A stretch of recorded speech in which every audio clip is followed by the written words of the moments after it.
evening, everyone. Selamat petang, retrai susdai, magandang gabi sa lahat, sawadi tonyen, selamat malam. Welcome back to TENUN Fashion Week, and it is day 2. Today we'll be featuring 18 collections of songkets, ikats, beaded weaves, silks, cottons, hemps, and wools, and doyo. What I'm wearing today is made from doyo, and it comes from the Tunas Mekah Batubara weaving community by Rumah Rakuji, Indonesia. Please do remember to submit your votes for your favorite labels, and the label with the most votes will win the People's Choice Awards. The winner will receive 5,000 ringgit and 6 kilograms of tencel yarns, which is sponsored by PT Lakumas of Indonesia. Now, before we get into this evening's event, please welcome Mr. Lee Yung, the Director of Community Affairs at the ASEAN Secretariat, to give his opening address.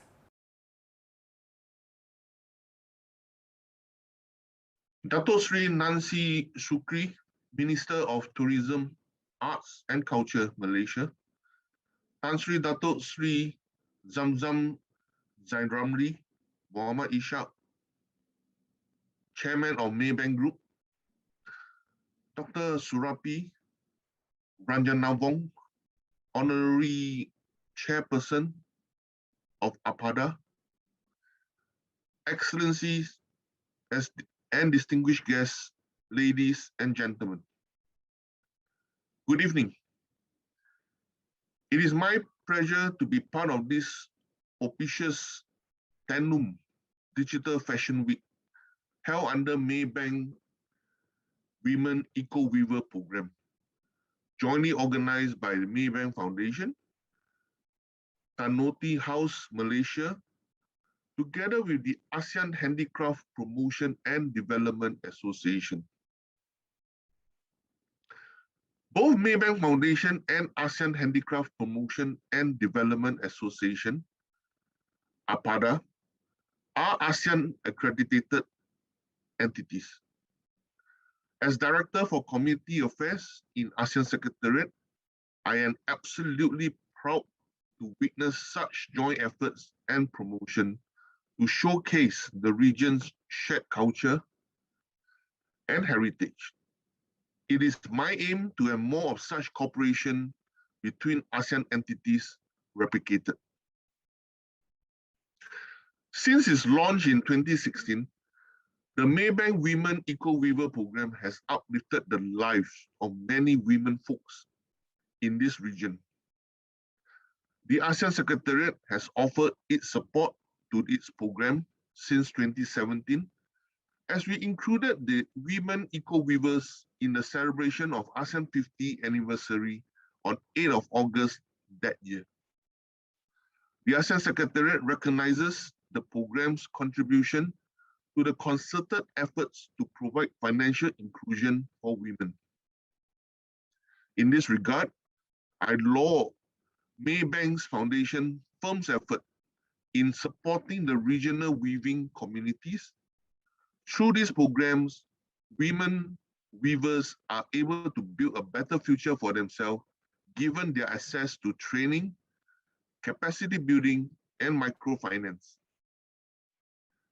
It is perhaps inevitable that as ASEAN prospers, handloom, once thriving in every homes and villages, will be gradually forgotten by many, with the populations, especially the younger generations, seeking more lucrative economic returns for a hard day's work. This is why, besides the ASEAN Secretariat, the ASEAN Foundation, which is another Jakarta-based sister institution, has been cultivating and multiplying stories of these women folks to a greater audience and promoting this program to a wider circle of awareness. Personally, I'm glad to see initiatives like TENUN Fashion Week to sustain such regional art, culture, and heritage, and elevate the ASEAN weavers' voices to the international scene. Excellencies, distinguished guests, ladies and gentlemen, This is the first time Southeast Asians hand-woven textiles converge on a single platform, packaged in a form of digital fashion presentation. The TENUN Fashion Week is a wonderful induction as you witness the exciting possibility of what the regional hand weave have to offer. This digital event seeks to define their relevance by exploring their potential in today's fashion.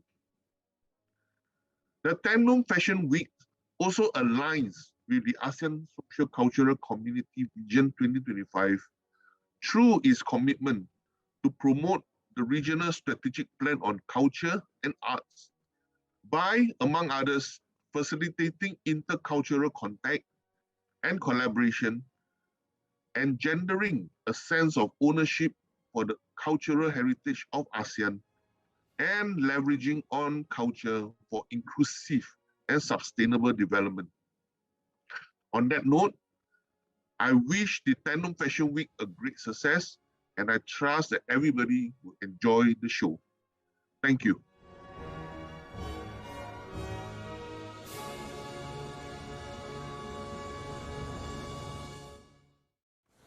As a young person, I'm acutely aware of the responsibility that my generation has to make the world a better place for the generations that come after us.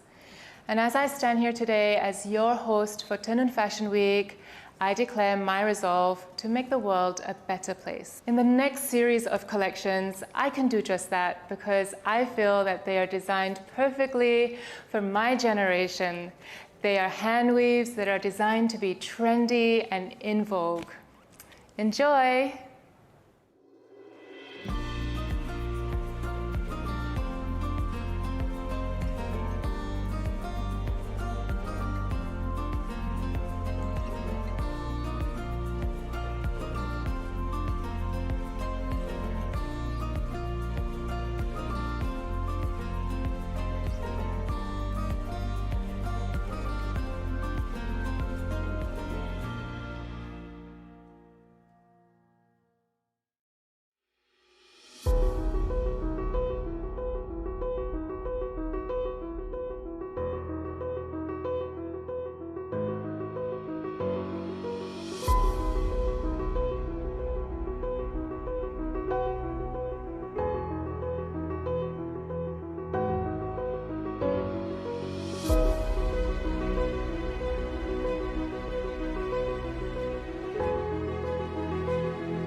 community is live in the remote area, far from modern life and facilities, and even difficult to reach, which also I have seen a degradation of their woven because of this location, which I feel that I should prompt to support them and how to their product is getting better in terms of the conservation traditional textile by sometimes by resurrection or some of which have been degraded because of the situation economically or something else. And I also support them to develop their textile.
Ulap Doyo fashion, the pride and product of Indonesia. Hidden in the deep hinterland of Borneo, cradled by Dayak Benua culture, Rumah Rakuji is resurrecting Ulap Doyo, the original textile developed decades ago from natural fiber of Curculigo latifolia into fashionable wear. Now, MET, the Indonesian famous designer of Ulap Doyo fashion, is knocking the doors of Spring and Summer Fashion World 2022 with its natural fiber and natural dye spreading fresh, natural look to the fashion industry.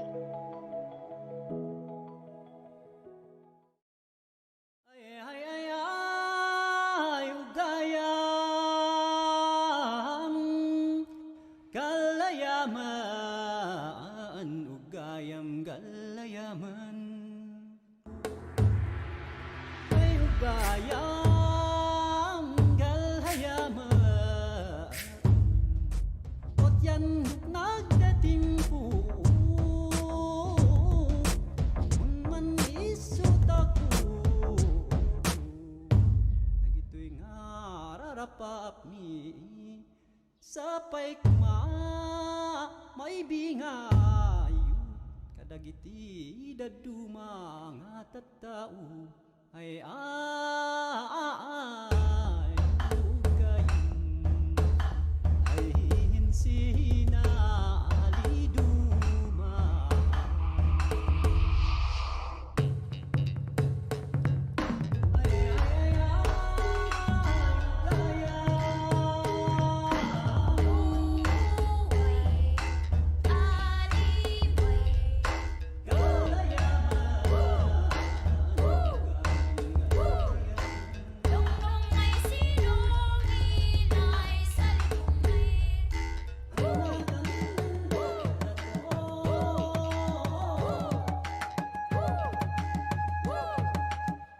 ako, kami isla ng ato ay piling.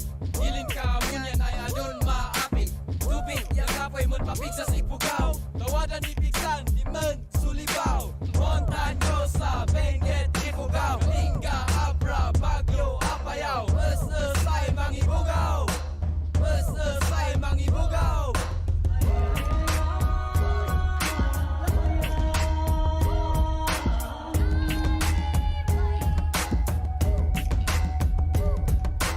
Menggang sa takuya, mensala.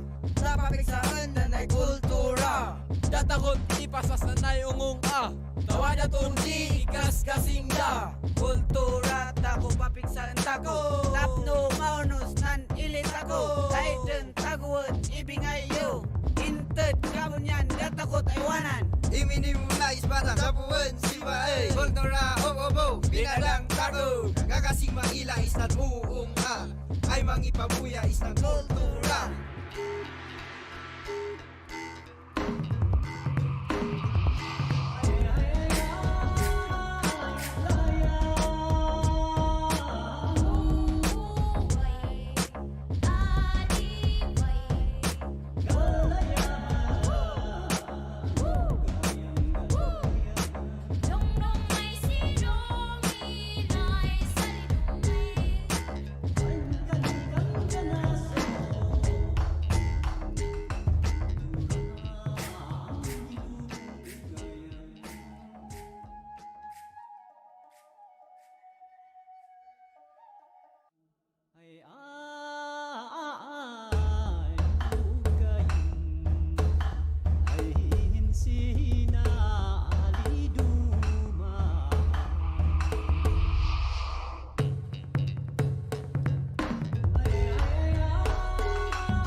Among many different techniques in hand weaving textiles, I appreciate matmi the most, and it is also known as ikat in other countries. Personally, I just cannot help but to keep adding them to my collection for the past 50 years.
I am wearing Tanotti's Aurora dress, and if you recognize it, it's because they showed it in the video earlier. This entire outfit was woven following the outfit's pattern block. Simply genius, right? The technique that Tanotti uses is traditional songket weaving, which looks very different from the traditional songket outfits. There is also such a great breadth of diversity in Southeast Asian textiles, from the simple to the very complex. And in this next segment, we explore the market for Southeast Asian textiles. Is there room for handwoven textiles of such great diversity? There is so much contention on whether the woven cloth should be less or should be more. And in this next segment, we bring the debate to TENUN Fashion Week. And you can also join in the debate if you're watching from Facebook. You can comment in the chat box. And there's a lot of issues I feel when it comes to hand-woven cloth because of how it's made and where it comes from. A lot of, well, I'm going to say 90% of hand-woven or handicraft are made by people who are marginalized, especially women. So it's hard to enter that industry without the potential to exploit them. So that's something that, at least in my work, that we try to balance out on how to balance, I guess, economic independence and also economic development for these women, but not at the expense of their own freedom and also themselves. And there's also a fear of the commodification of culture, because a lot of these cloths can be considered sacred and not just, beautiful patterns. They're sacred, they're used in customs and rites by these people and still do. And even myself, like I just recently got married and I used these cloths myself. My parents gave me these cloths as a hope and prayers and things. So I understand deeply how it feels to us when we see something as sacred as that just used to make a pretty dress. I feel like it can be done, but in a very responsible way where you consider all aspects, whether it from economic sense, social, and also cultural sense.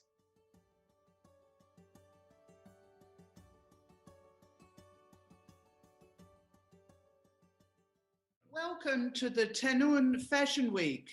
I am the moderator for the session titled The Woven Cloth, Less or More. My name is Lindy Joubert.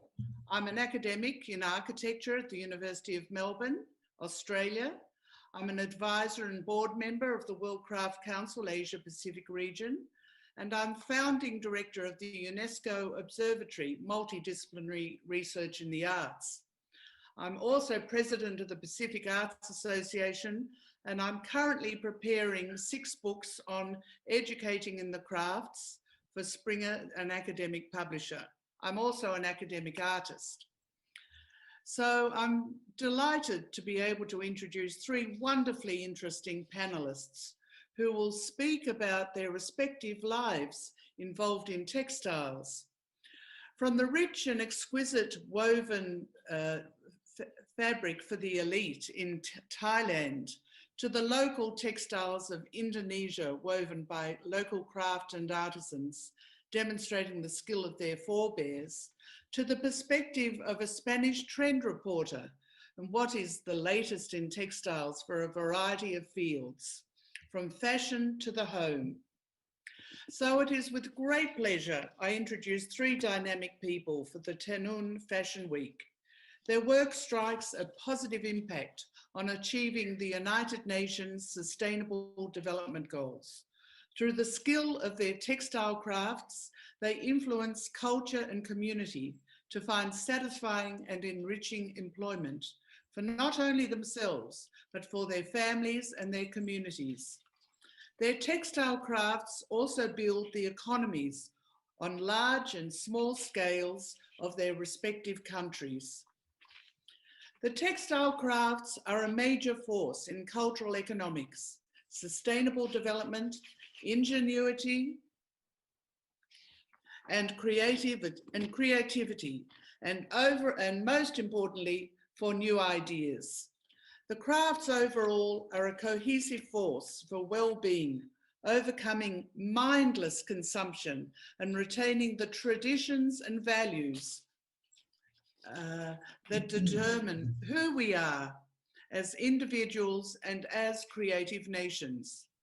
Today, I'm about to introduce Mr. Michai from Thailand. He is a national awardee for his textile designs, his weaving community, and his center at Ban Kampung, Ubon Ratchathani, an important center for Thai traditional regional textiles. Ban Kampung's exquisite silk brocades combine supplementary gold and silver threads with the mudmi ikat technique. His clientele include royalty and Thai high society. Thank you. The second person I'm going to introduce is Mrs. Pinky Sudirman from Indonesia, pioneering director of Alun Alun Indonesia, biggest and best department store for Indonesian textiles in Market Square. She engages local designers and the crafts of all sorts.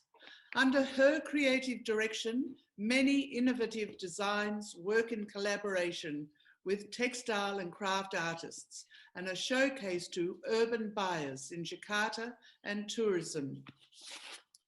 The third speaker is from Spain. Marcela Echevarria,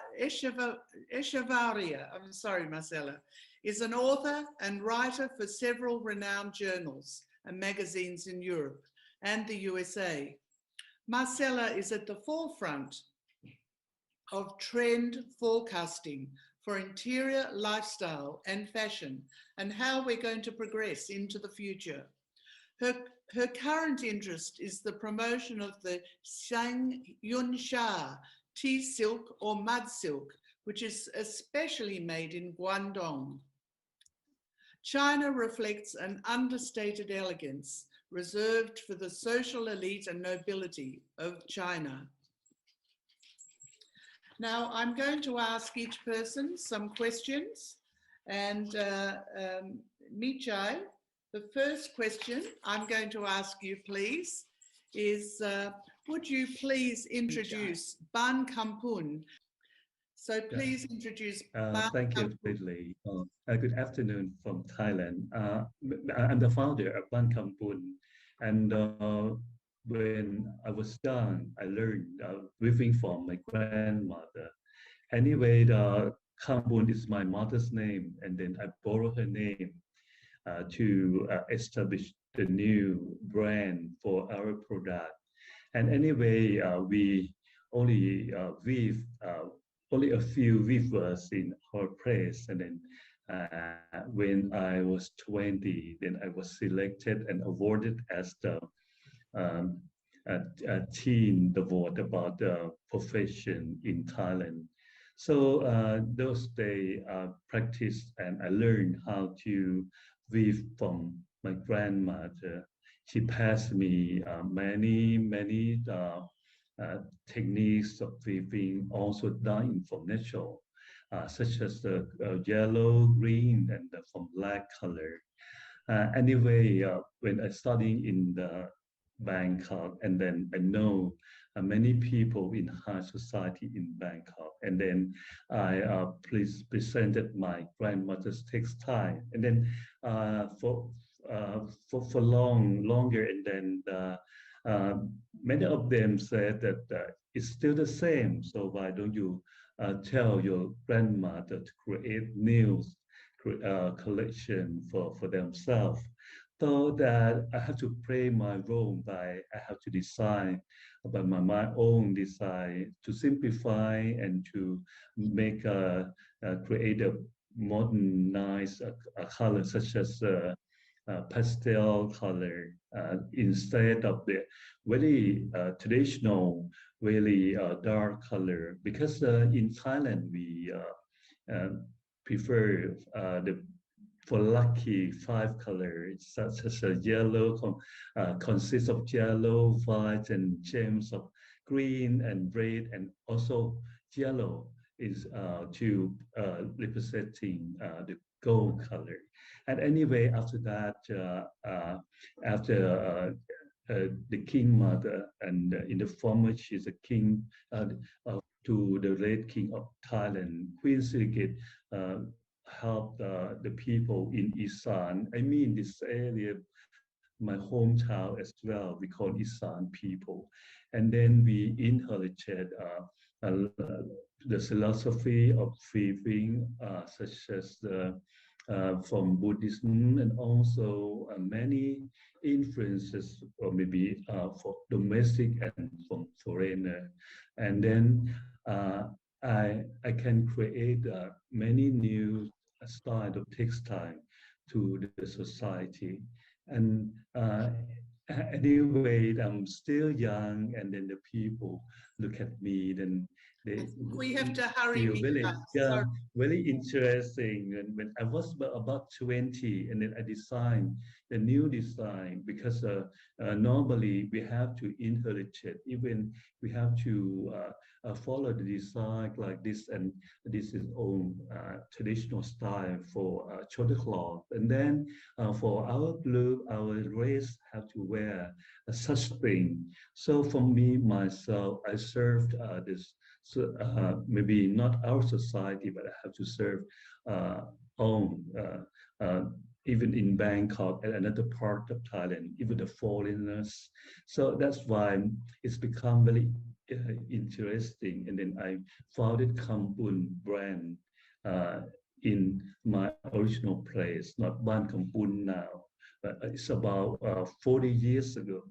And anyway, during I work for Thai Airways, I learned from the world, and then I travel a lot, and then I've seen from museums such as many museums in the world, and then I learned, and then I try to um, uh, make the new thing combining, such as a tapestry from Chinese textile.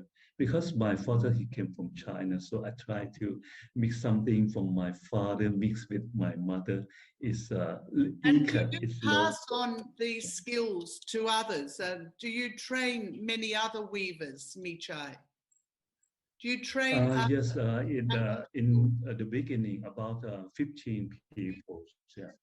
15 people. Good. And is there a waiting Yes, list? about 15 people, because and the waiting list, I think maybe it's a lot of people waiting for my textile. Yeah. So many people say that Kampun not sell in the shop, but sell on the loom, because they have to wait. Maybe I have to know what they like and the style, and also I know what I like to make for her, for them. And Thank then you. I think, yeah. We have to finish now, Michai, because each person only has 5 Thank minutes. you. Thank you very much indeed. I'm sorry there's not enough time. So now I'm asking Pinky. Thank you, Michai. Now we move to Pinky. I have some questions for you, Pinky. Okay. Good. Hello. Yes. Hello, So, everyone. in your alun-alun, Indonesia, Market Square, has this changed over the years? Well, first of all, perhaps I have to tell you a little background about alun-alun Indonesia. It is basically a modern retail department store featuring all the best of Indonesia. That was our task at the beginning. But we had to find a brand, and we did a project name, and it was called Alun Alun because it's a city square, and in the public square there are existing in all the cities in Indonesia. So we thought that's a good meeting place. So it's where people, family, business, small food stalls are all congregate during the weekend or festival. So we thought that's a good way to have the meeting of the trade and the crafters and the artisans. And so we did to try to find a very catchy how do you call it, baseline for Alun-Alun Indonesia as a brand. So we came up with an idea of inspiring innovations. Why? Because we want to take the richness of our heritage, whether it's weaving, carving, batik, but to the next level. And we are focusing the product to be aspiring, or will be able to then accommodate the taste of the urban consumers. And so we had to make it to meet customers. So that is our task. And so we made the brand Alun Alun Indonesia, inspiring innovations. And basically we feature everything, and we try to accommodate the 5 senses. So it's the hearing, the seeing, the taste, and the feeling, and also the taste, of course, is the food, and also the touch. So we try to feature many things, but as the topic of today is about weaving, we try to feature the special weavers from the archipelago. And of course, weavers come from the most simple to the very elaborate, like what Mecha is doing, from the elaborate brocade with gold threads and all. So the most simple one, of course, is the basic weaving from whatever found material, whether it's the cotton, hand-spun cotton, or whether it's a silk, hand-spun silk, or it's banana fiber or pineapple fiber. So whatever can be woven, it is woven. And so we talk about, we come from Sumatra, Java, Bali, and all the Lesser Sunda Islands, even also in Kalimantan, is Sarawak. We have many different, also in Sulawesi, of course, we have many different type of weaving traditions. So the most simple one is the normal loom, the hand strap loom, and then of course it graduates to the next, which is using the non-machine weaving, textile weaving, how do you call it, apparatus. So it's just from wood. Normally you find that in Bali, or you find that in Sumatra as well, and also in Java, and also many parts of Sulawesi as well. But the one that is the world famous is, of course, is the ikat weaving. So from all these traditional textile, we try to make it also be suitable for the modern living. So we work together with fashion designers, of course. And for instance, I give you an example of very simple weaving from cotton, hand woven in a simple loom, is the lurik from Yogyakarta, Central Java. So this is lurik, and then in the hand of a designer, it can become a jacket combined with a batik in the back. So, and Pinky, I have two quick questions for you, please. Can I ask two quick questions, Pinky? Are there many endangered textiles in Indonesia? And how do you cope in COVID time? The endangered textile is the one that's gringsing. This is the very rare double ikat weaving in Tenganan, which is east of Bali. In a way, it's endangered because it's very difficult to produce, and thankfully that there is now still a sustainable community because of their very strong tradition. They still need this double ikat weaving for their religious ceremonies, so it is still maintained, and there are still young weavers. In the other type of the endangered is in areas where the tradition is no longer held. But in the past 10 years, there has been a movement through the National Craft Council to revive many of these weaving. For example, in Sumatra, West Sumatra, there is a weaving, very simple, like the Bugis sarong, but now it is embellished with beautiful songket and then enriched with the bobbin lace edging. So I hope you can see this. Oh, yes, so yes. It's a very beautiful piece. So from something that is really nearly non-existent in West Sumatra to do a very simple plakat or square check weaving, which was brought by the Buginese traders. Now it's been revived. So we are very happy with the awareness and also appreciation of Indonesian traditional textiles, especially the weaving. Thank you very much. Okay. I think we have to stick to the time. Thank you All very right. much. You're quite welcome. Thank you. And now I'd like to introduce Marcella. Yes, thank you very much, Lindy.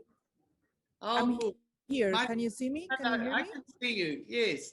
So my first question is, from an international perspective, what is the market trend for hand-woven textiles? For the simple, according to the theme of this seminar, less or complex? Yes, theme of TENUN. Yeah, I think, right. I think the realm of textile is reaching a new height, similar to what happened when, in the turn of the last century with Annie Alberts and all the Bauhaus and all of that. I'm just coming from Art Basel, where I presented a textile-based collection in an art fair. So I think really people are starting to think about textiles as collectibles and as art pieces. So I think there is a new appreciation for the hand woven, for the work of the hands. And I think this comes also after COVID, when we've been so deprived of touching and of texture. So this is, I think, part of the new trends that are really hitting the market. And I see a new opportunity for the world of textiles. Ah, very good. And are Southeast Asian textiles visible in the world market? I think they are starting to be visible. I think there is a great opportunity there. I think there is, they have been visible, but as sort of like manufacturing for brands that want to have their own voice. I think the opportunity arises when textiles from this part of the world are embracing their voice and building their brands and telling their stories, not just being manufacturers for other people's stories. So I think the opportunity lies in the textiles themselves, but in the stories and the brand that is created around them. Oh, wonderful. Now, can you think of other ways? I mean, with COVID, obviously, it's been an appalling, terrible time, but it also raises new opportunities. What opportunities can arise, and how can visibility be improved for beautiful Southeast Asian textiles? Well, there are many, there are many opportunities. I think one of them is that we have embraced the digital. I mean, proof of that is we're all talking from, I don't know, four different areas of the world. So, we've embraced the digital to tell the stories of textiles. However, textiles are something you need to be, touching and feeling. So, the opportunity is really in going backwards to move forward, going backwards to like everything that's made by master artisans, by master craftsmen, where there is the intricacy of so things that are not diluted to reach price point, but that are embraced in their complexity and in their entire beauty, more as art pieces. So it's really both ways. It's the digital as the tool for the storytelling, yet the textile in its own complexity. I don't know if I'm, explaining it clearly, but that's how I think. It's like really a duality of complexity and simplicity in the digital, but complexity in the, intricacy of the textile. Very good, Marcela. Thank you very much. That really brings it all to a close, and within time, I hope. I would really just like to thank everyone very much indeed. But you've all given a very, very comprehensive, very rich, and very internationally diverse idea and perspective on the beautiful textiles of your countries. And I do thank you all very, very much indeed. Hi, I'm Nancy Shukri, and I'm Malaysia's Minister of Tourism, Arts and Culture, and I support hand-woven textiles. Ever since I was young, I have been completely attracted to the act of weaving. I watched my mother did it, the many small and intricate steps, and the repeated actions on her loom as she makes her fabric. The fabric just grows. I love hand-woven fabrics because it is like the process of creation. Every single thread is touched by the hand, and the artist is allowed freedom to be creative. Each product is its own, perfectly imperfect. Hand-woven textiles are the core of our culture. In the old days, it is how we present ourselves, how we express our identities. We need to support our traditional hand weaves, because without them, an important part of our people will be lost. The hand weaving industry and the larger handicraft industry is a huge cultural exporter. It has the power to feed families, sustain communities, and contribute to the national economy. And there is no reason to ignore the power and potential of the hand-woven textile industry. I love the Sarawak Songket. The depth and dimensions of each line weaved is just incredible. If you look closely enough, the Sarawak Songket tells the story of the weaver.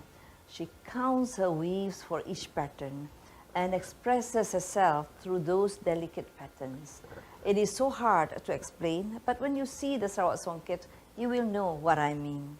The Sarawak Songket technique is created by supplementary weft patterns using the hitung sifir, which means each motif of each line has its own sifir which the weaver chooses to weave. In comparison, the Terengganu Songket is executed using tekat, which is a set thread count, usually tekat 5 or the more refined tekat 3. I love the puak kumbu. This is the fabric of my grandmother's tribe. I feel that each pua has a beautiful story to tell. These stories can only be told by the master weaver, and each time I hear the story of the pua, it is simply mesmerizing. When it comes to the technique of the puak kumbu, it is actually about dreams conceived. The patterns on the pua are put together to transcribe the weaver's dream, and culturally speaking, only selected weavers have the power to dream weave. Such persons are known as Indu Muntang Indu Neng Kabang.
spend a lot of time unfortunately stripping out some of the pattern because the Lao traditional, a lot of it has a lot of pattern and a lot of color. And for the Western market, that's not going to work. As much as that can be a destruction of tradition, I don't think it is. I think that you can be respectful, and I think that you do that by co-creating.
The Maybank Women Eco Weavers Weaving Tales short story competition was held earlier this year, organized by Maybank and the ASEAN Foundation. The competition received 400 submissions and there were 20 winners. I am delighted to have Sheena Gurbakash from Malaysia, who submitted one of the winning weaving tales, to read us her story entitled Kain Lima, Origins Imagined. Apa khabar? My name is Sheena Gurbakash. I'm delighted to be here at TENUN Fashion Week to talk about my story, Kain Lima, Origins Imagined. I first discovered Kain Lima at the National Textile Museum in Kuala Lumpur. I found myself quite intrigued by the distinctive serpentine pattern. Kain Lima is almost a forgotten art from Kelantan, which is where I was born. Its unique weaving technique is attributed to none other than the legendary Malay queen, Cik Siti Wan Kembang. The traditional art of weaving is almost a spiritual practice, passed down through the generations. Weaving is creative, and at the same time, to weave is to be the guardian of heritage. Weaving itself requires stamina and discipline. A great ruler would need all these qualities to reign well and wisely. Cik Siti Wan Kembang was such a ruler. Her reign was fraught with danger. She was a woman alone, yet she commanded armies and dealt with traders from all over the world. She was under threat, as there were many who would have happily swallowed up her kingdom, but she kept her country at peace for more than 60 years. There are many, many myths about her, including how she and her women were fierce warriors who used magic, including unleashing snakes at their enemies in battle.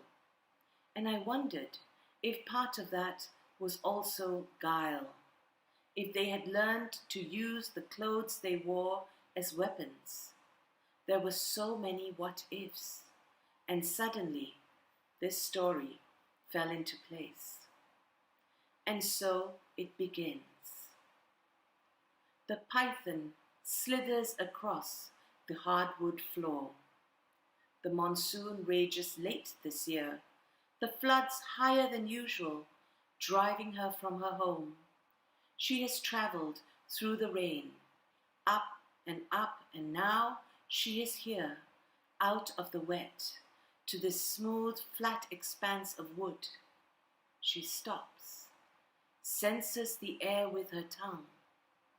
She must find somewhere warm and dark.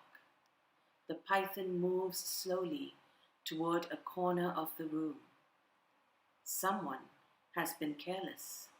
The door of a cabinet hangs open a crack.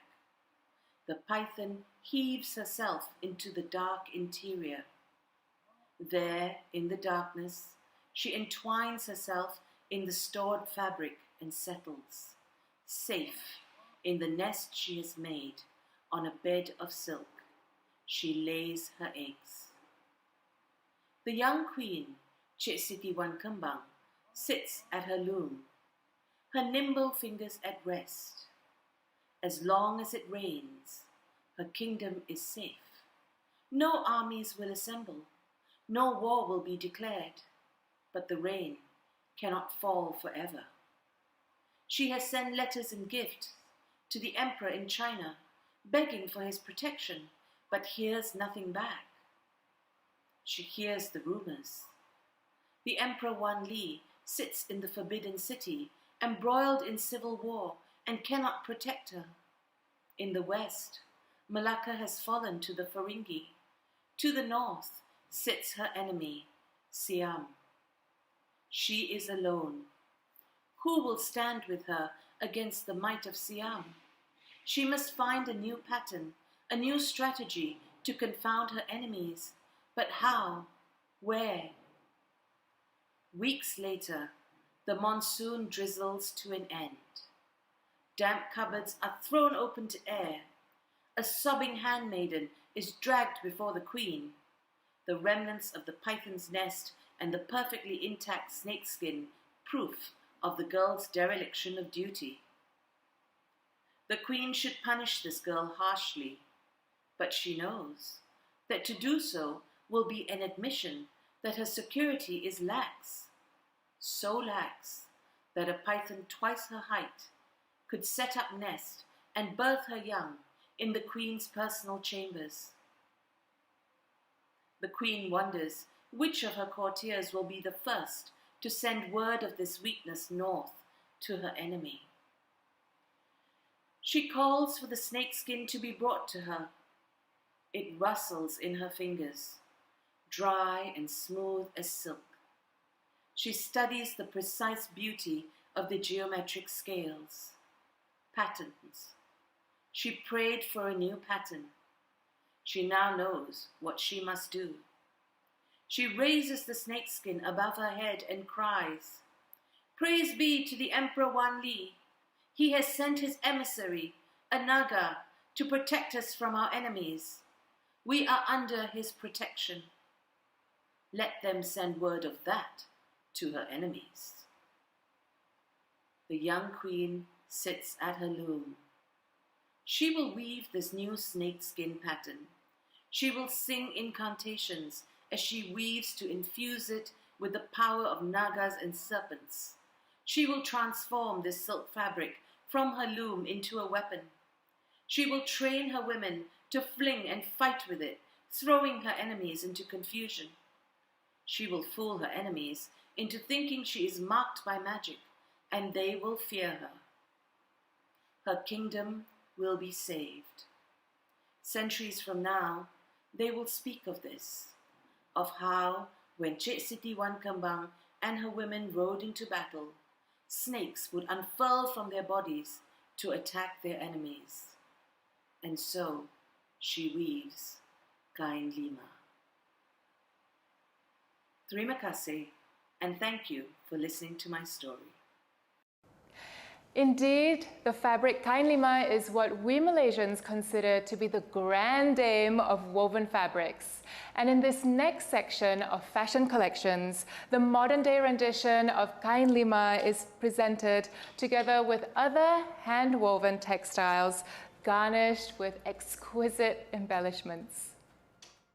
Hello everybody, I'm John Ang from Kuala Lumpur, Malaysia, and I'm a textile collector specializing in Malay textiles.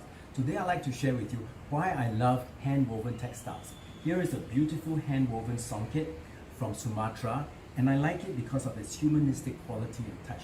There's a sense of depth and three-dimensionality to it, similar to this beautiful three-colored Brunei piece. When you compare that with this Pakistani piece that's machine woven, you can see how mechanical and plastic looking this is as compared to the hand-woven pieces. And this is the main reason why I love hand-woven textiles. Thank you.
right. So I'm Kate. I'm the owner of Sky Weavers Philippines, and we work with around 30 weavers from the Ifugao indigenous community to come up with weaves that can be used for modern fashion. So our target would be creating weaves that are wearable, whether on the streets or in the office, or something that can be like easily worn wherever you go. Bags, accessories, or home items. There's always new innovations and ideas and how we can use them. But the good thing about weaving is that I think it's a form of art. And the people behind the art pieces always come up with creative ways on how to use the fabric. One of the good things about being creative is that you can easily adapt to the changes of the happening around us.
N.R. Daniel's binakol fabrics are highly geometric, and it creates this optical illusion when they create weaves, and they're very abstract. At the same time, Aljamela is very inspired by nature, taking inspiration from flowers and ferns, which is pako, which is something of a food that we eat. Okay, and for me, this pattern speaks so well about the time that we're experiencing right now. Um, the binakol fabric from N.R. Daniels is actually a fabric that is inspired, or they say, scholars say, that the story behind it is that the optical illusion pattern sorts of ward off evil spirits and protect the people who use it. So initially, they say, uh, the scholar said that it was used as sails, so that when they sail, they're protected from bad weather. So it actually represents whirlwind. So we call it kusikos. And I've been always inspired by this fabric, and I'm very lucky to have been able to use it again for this collection. What do you think, everyone? Were you spurred by today's stories and discussions? Because I sure was. And what was your favorite collection? Because you can vote for your favorite label online. Voting closes on 30th November 2021, and the winners will be announced in December. Now, tonight's program is drawing to a close, but please tune in for tomorrow, where we will bring the show to a live audience halfway through. I say goodnight to you now. Retrai Susday, Sawadi Tonyen, Magandang Gabi, and Selamat Malam. Here is a sneak peek of what's to come.